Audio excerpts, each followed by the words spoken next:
Madison. Hi. How you doing? Good. Good. So tell everybody out there on our North Bay YouTube channel who you are and where you're from. My name is Madison, and I'm from Houston, Texas. And how old are you, Madison? 7. And this is your first overnight summer camp experience? Yep. And what kind of fun have you been having? Lots. Lots? Were you scared to come since this is your first time away from home? Not really. No? Have you made some friends? Have the counselors been really cool and nice to you? Yep. Yeah? And what are some of the fun things that you've done since you've been here? Going on the zip line, playing in the water, and also playing in the pool. And playing in the pool. So you're halfway through with your week here over at North Bay, and you've got a couple more days left.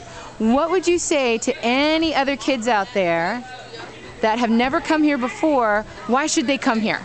Because it's really fun, you can meet everyone, and you have lots and lots of fun playing in your cabin and other stuff. Making friends and stuff like that too? Cool. And you think you're going to come back next year? Yep. Yeah? All right, cool. Well, Madison, thank you so much. I really appreciate you taking the time to interview with us. Thank you. You're welcome. See you later. Bye. Bye.